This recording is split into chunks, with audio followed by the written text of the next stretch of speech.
I never thought the quiet little neighborhood I moved in would turn into a battlefield over control, ego, and a couple of old cars that meant more to me than most people will ever understand. But here we are, and if you had told me that one suburban woman with a clipboard and too much free time would nearly rewrite my life, I probably would have laughed and gone back to polishing chrome.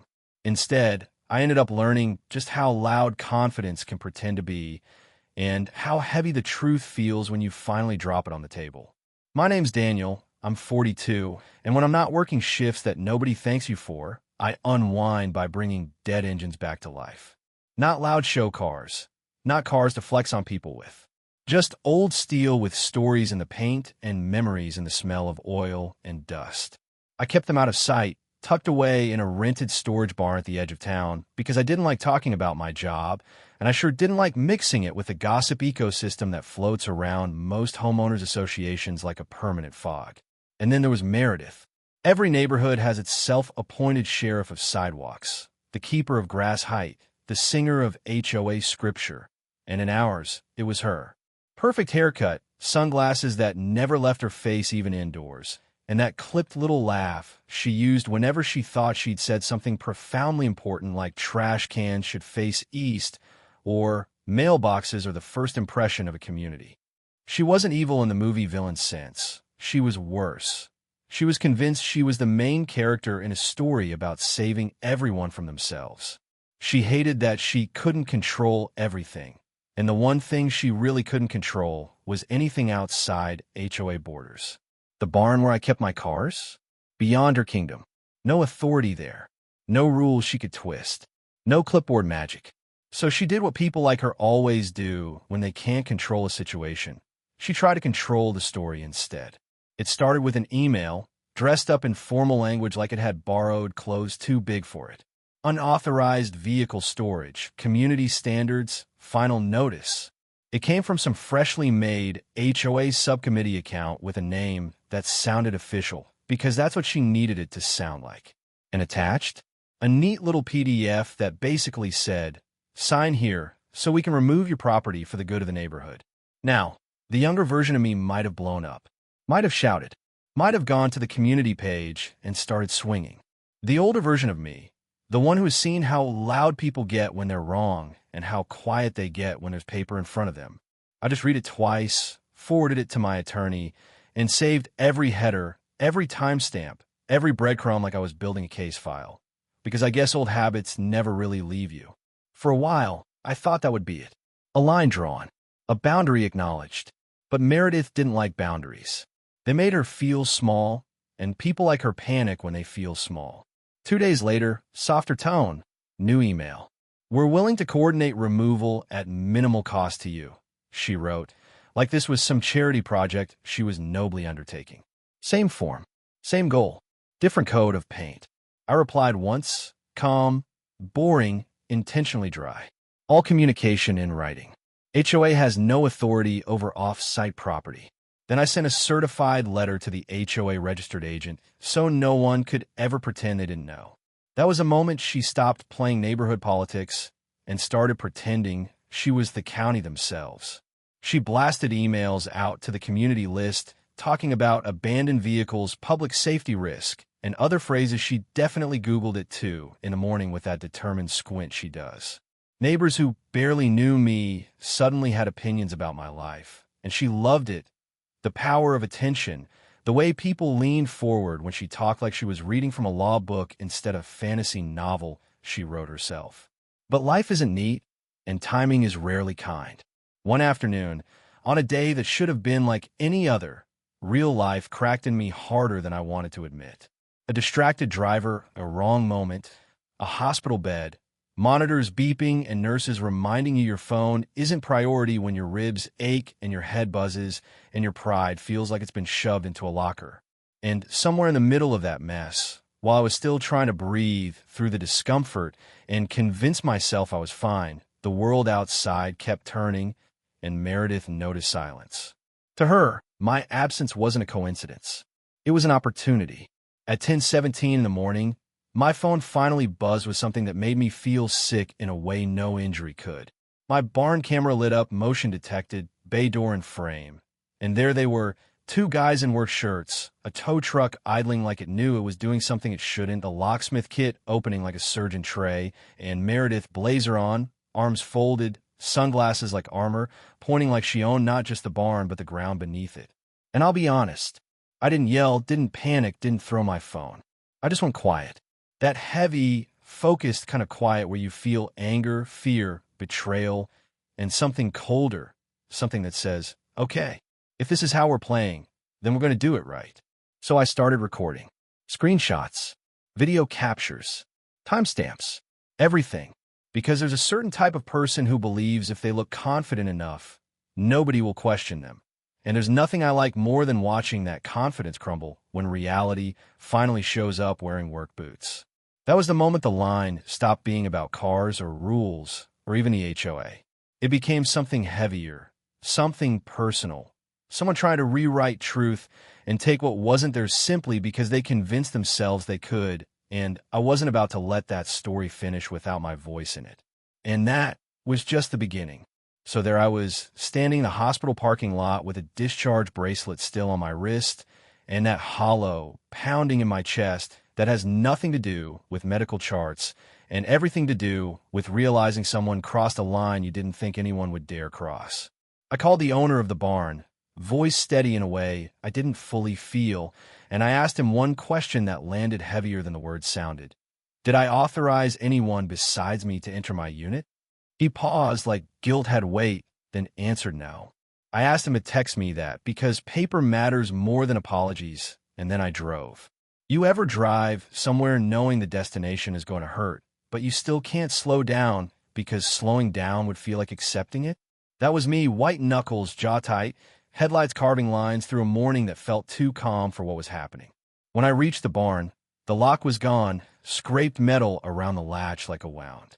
The door still smelled faintly like burned metal from where they cut it. The ground wore fresh tire marks like footprints left by someone who didn't belong there. The manager met me with that nervous half-smile people wear when they know they messed up and are hoping kindness will soften consequences. He kept saying, I thought it was official. I thought she was authorized. And I just kept asking one thing. Did you see papers? He handed me a photo of some notice taped to the door. Wrong parcel number, wrong everything, bold letters, fake confidence, empty authority. And that's when something inside me shifted. It wasn't rage anymore. Rage burns hot and fast and leaves you drained. This was colder, clearer, like the part of me trained to follow facts woke up and said, okay, we do this correctly. No shortcuts, no screaming matches, no community drama theater, just truth recorded line by line. Meanwhile, Meredith was already cashing in on her victory lap. Community chat blowing up. Cleanup complete. Hazard prevented. We took care of it. She loved that word, we, as if she represented some noble army instead of whatever shadow committee existed inside her imagination. She spoke like she had saved the neighborhood from a dragon when all she really did was cut a lock and hope no one would question the costume she was wearing. But the thing about people who love control is they forget control is fragile when it's built on lies, and lies start to crumble the moment someone touches them with something real. First, I filed records requests with the county. Cold, boring, procedural. Exactly the kind of stuff Meredith never thought anyone would bother with because it's not exciting. My attorney filed for emergency action. We hunted down where the tow trucks had gone, and when we found the junkyard, something changed. The bravado evaporated. It is amazing how fast confidence leaves a room when the word stolen property sneaks into the conversation. They admitted the cars were there, lined up, tagged, waiting for lien completion, like they were just one push of paperwork away from disappearing forever. They weren't villains, just companies relying on whatever story they'd been fed, which unfortunately was her story. Meanwhile, Meredith tried to swing one last imaginary sword. She sent a cease and desist letter, dressed up as legal authority, threatening me not to interfere with proceedings. I looked up the supposed attorney. No match. The address? Mailbox rental store. The document? Same fingerprint as her earlier papers. I almost laughed, not because it was funny, but because it was so wildly bold it looped around into ridiculous. But the crown jewel of arrogance was what the county clerk eventually confirmed. She filed official paperwork claiming authority to act as an agent. And for proof she had served me legal notice, she reused my certified mail tracking number. Mine, the one I sent to the HOA. She literally took my compliance and tried to recycle it into proof of her legitimacy, like cutting a corner out of a legal document and taping it somewhere else would suddenly make it true. And here's the thing. People talk a lot about justice like it's dramatic, like it shows up kicking doors and yelling speeches. Most of the time, justice is quieter. It's a clerk speaking calmly. It's an email receipt. It's a timestamp that doesn't lie. It's the slow, steady weight of facts stacking up until they tilt everything else over. I gathered everything, lined it all up, and walked into that hearing like a man carrying quiet thunder. The morning of the hearing, the building smelled old in that way government buildings always do, like dust, recycled air, and dried coffee. Meredith walked in with a binder like it was body armor, her expression polished, that confident stillness of someone who truly believes if they don't blink, reality will blink first. Her lawyer looked like a man who'd been convinced this was a simple nuisance case, maybe a slap on the wrist, a polished speech about community goodwill and misunderstandings. Then we started. Lease documents. County maps proving the barn wasn't under HOA jurisdiction. Security footage capturing minute by minute what happened. The lock cut at one time, tow chains at another, Meredith visible, present, not an innocent rumor, but physically there, hands directing, chin lifted like she ran the world.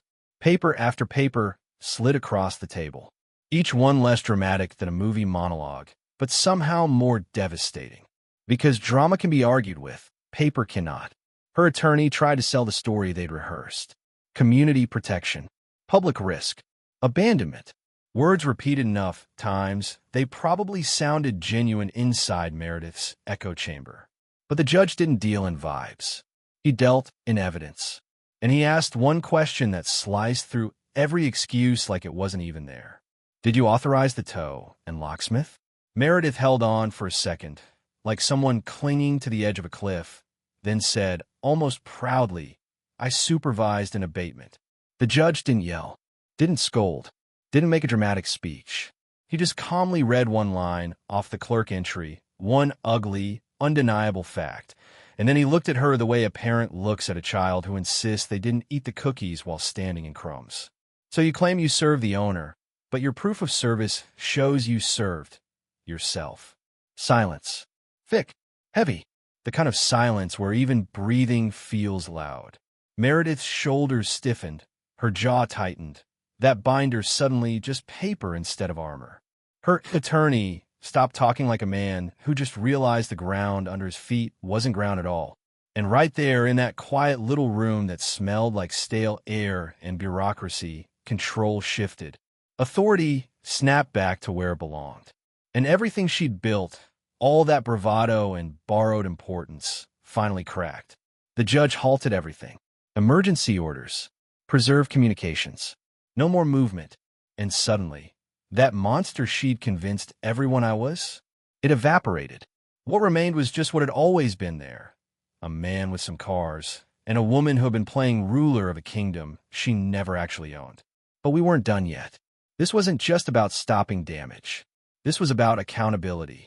And that part was still coming. The thing about moments like that is they don't end with cheers. There's no applause, no slow-motion movie music swelling while the camera pans dramatically. What happens instead is paperwork, hushed voices, and a strange quiet calm that settles in your chest when the storm finally realizes it's not going to win. That afternoon, things moved fast in that slow, bureaucratic way that still somehow feels like justice is sprinting. The clerk flagged the fraudulent affidavit. The junkyard suddenly became very cooperative. Emails appeared, admission that they had been pushed to move quickly before the weekend. And now all that confidence they'd had earlier sounded like someone apologizing through a mouthful of regret. Meredith's emails surfaced too, polite, polished, dripping with urgency, like someone trying to finish a heist before sunrise. The HOA board panicked in the most predictable HOA way possible. Emergency meetings, nervous side conversations, The realization that this wasn't just Meredith being passionate. This was liability with a capital L, wrapped in ego. They didn't protect her. They protected themselves. And in doing so, they finally did the first sensible thing they'd done in months. They removed her. Permanently. Her title vanished with a vote. Her authority evaporated with a single motion and a shaky unanimous yes. She went from queen of the cul-de-sac to just another neighbor who had pushed too far and finally hit the wall she never thought existed. And maybe that's what stung her most. Not the court order, not the legal consequences waiting in the shadows, but the sudden realization that the world she'd built in her head didn't match the one the rest of us lived in. 2 weeks later, I walked into that impound yard, the air thick with oil and heat, gravel crunching under my boots. And there they were, my cars, not trophies, not symbols of victory, just pieces of my life I wasn't ready to lose. They sat there quiet, lined up like they'd been waiting for me, still patient, scarred, but intact. I walked slowly, one hand brushing metal like you'd check the pulse of an old friend, reading VIN numbers, checking panels, snapping photos because documentation never stops, not even in relief. I signed release papers like someone checking property out of an evidence room because honestly, that's what it felt like, not a hobby returning home, but a wrong being gently pushed back into place. Settlement day didn't feel triumphant. It felt tired. Meredith couldn't quite look at me. Her hand trembled just enough to betray the confidence she still tried to wear like perfume. She paid. Lock, tow, storage, inspections, attorney fees, the boring, heavy price of arrogance. The HOA sent their formal retraction.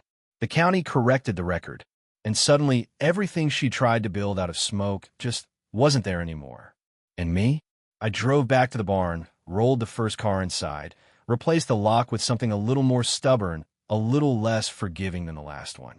I sat there afterward on a folding chair in the middle of quiet metal and familiar dust, listening to nothing, just breathing with that strange cocktail of anger that never fully leaves, gratitude that things didn't end worse, and a kind of calm you can't buy or fake, the calm of knowing you didn't need to scream to win, you just needed to stand. People always assume the moral here is don't mess with the guy who works in law enforcement.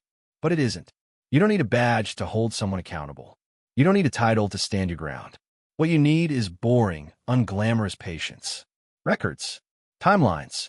Truth that doesn't flinch when someone tries to shout over it. Confidence is loud. Paper is heavier. Meredith faded back into regular life after that. No more speeches. No more sunglasses indoor energy. Just another neighbor who walks a little quieter now. Sometimes I still see her at the far end of the street, and we do that silent acknowledgement people do when they both know a chapter closed and neither of them wants to open it again. But every now and then, and this is the part that sticks with me, I think about how thin the line was. A couple of signatures, a little more time, one more unchecked lie, and those cars would be gone. Years of work, memories tied to bolts and paint, and all because one person decided their confidence was proof of authority. So here's where I leave this with you. Was this justice, or was it just damage control? Was Meredith a villain, or was she someone who let power and fear twist into something uglier than she understood? How far should a community go to protect itself? And when does that cross into control for the sake of control? I've told my story. Now I want yours. Do you think she deserved what she got? Was the punishment enough? Have you ever dealt with someone like this? An HOA, a boss, a neighbor, someone who thought rules bent around them as long as they sounded confident enough? Drop your thoughts in the comments. Argue. Disagree. Debate. Because the truth is communities don't break because of people like Meredith. They break when nobody talks about what people like her do. And if you've ever had to stand your ground against someone hiding behind titles, paperwork, or fake authority, trust me, you're not alone.